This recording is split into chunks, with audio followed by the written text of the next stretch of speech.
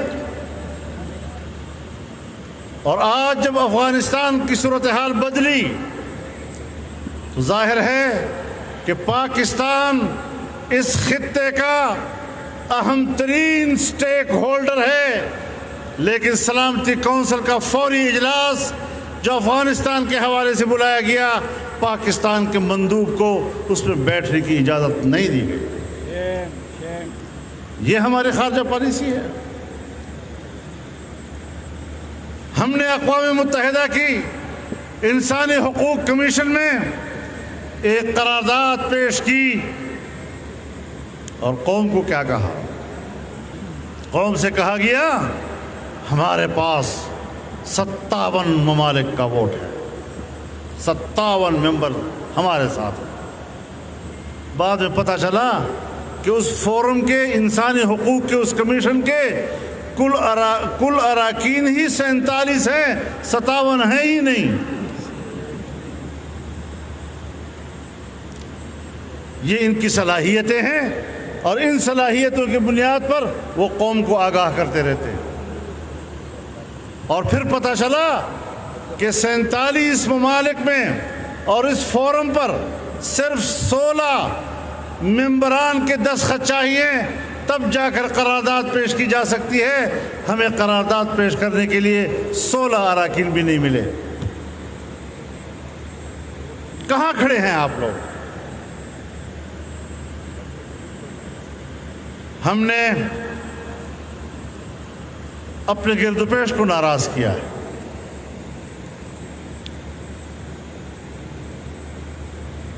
ہمیں ایک مستحکم نظام چاہیے جو آپ کے عقیدے کا بھی تحفظ کرے اور پاکستان کے مفادات کا بھی تحفظ کرے۔ صرف نعروں سے کام نہیں چلتا، زبانی گفتگو کسی کام کی نہیں ہوتی جب تک کہ اس زبانی گفتگو کے پیچھے آپ کا عقیدہ نہ ہو اور آپ کا عہد و پیمان نہ ہو۔ ہم ملک کو کمزور کر رہے ہیں۔ پاکستان کی معیشت جو پچھلی حکومت میں سالانہ ترقی کا تخمینہ 5.5% اور اگلے سال کے لیے 6.5% رکھا گیا تھا، حکومت تبدیل ہوئی اور ہمارا سالانہ ترقی کا تخمینہ 0 سے نیچے آ گیا۔ یہ دن بھی ہم نے دیکھے۔ معیشت کمزور اور آپ دنیا میں تعلقات بنا سکیں گے؟ سوال ہی پیدا نہیں، غلام بن کر رہو۔ تو اس اعتبار سے ہمیں جہت دیکھنا ہوگا، ہمیں ملک کی ترقی کا سوچنا ہوگا۔ ہم پورے ملک میں آئین کی بالادستی چاہتے ہیں، آئین کے اسلامی دفعات کا تحفظ، یہ انشاءاللہ ہماری ذمہ داری ہوگی۔ اللہ کے فضل و کرم سے اس کی جنگ لڑتے رہیں گے۔ ہر ملک اور ہر قوم کی ایک شناخت ہوتی ہے۔ ہمارے پاکستان کی شناخت دین اسلام ہے۔ مذہبی کارڈ کا کیا معنی ہوتا ہے؟ پاکستان کی پہلی دستور ساز اسمبلی میں قرارداد مقاصد پاس ہوتی ہے، جس کا مسودہ علامہ شبیر احمد عثمانی رحمہ اللہ لکھتے ہیں، اور وہ قرارداد نوابزادہ لیاقت علی خان پیش کرتے ہیں، وزیر اعظم پاکستان، جس میں اللہ کی حاکمیت کا عہد و پیمان کیا جاتا ہے۔ اسلامی تعلیمات کے مطابق انفرادی اور اجتماعی زندگی کی بات ہوتی ہے۔ قوم کے نمائندے اللہ کی نیابت کا مقام اس میں دیا گیا ہے، لیکن مستقل آئین ہمیں ملا سن 1973 میں۔ سن 1973 میں اسلامی نظریاتی کونسل بنی، اور اس لیے بنی تاکہ ان کی سفارشات پر قانون سازی کی جائے، جہاں قرآن و سنت کے منافی کوئی قانون ہے اس کو تبدیل کر دیا جائے۔ سن 73 سے لے کر آج تک وہاں پر کوئی دوسری قانون سازی پھر نہیں ہوئی اسلامی نظریاتی کونسل کے سفارشات کے مطابق۔ اسمبلی ان لوگوں سے بھر دی جاتی ہے کہ جن کو قرآن و سنت سے دلچسپی نہیں ہوتی، اس قانون سازی سے ان کی دلچسپی ہی نہیں ہوتی، تو پھر کیسے آئے گا نظام، کیسے آئے گی تبدیلی؟ اور پھر آپ ملک کو مضبوط بنائیں گے، اقتصادی طور پر مضبوط ہوں گے، ساری دنیا آئے گی آپ سے دوستی کرنے کے لیے، ساری دنیا آپ سے دوستی کرنے کو آئے گی۔ اور اگر آپ قلاش ہوں گے تو ساری دنیا تمہیں فتح کرنے کے لیے آئے گی۔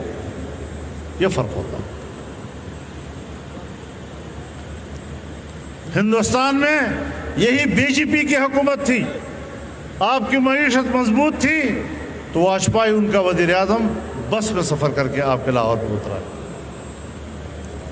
اور آپ سے کہا ہم تجارت کرنا چاہتے ہیں، آلو کا، ٹماٹر کا، پیاز کی تجارت کرنا چاہتے ہیں آپ۔ لیکن آج وہی بی جے پی ہے اور اس کا وزیر اعظم مودی ہے۔ آپ بتائیں کہ پاکستان کے ساتھ ان کا کیا رویہ ہے؟ کشمیر کا کیا حشر نشر ہم نے کر دیا ہے؟ آج میں آپ کے اس اجتماع کی وساطت سے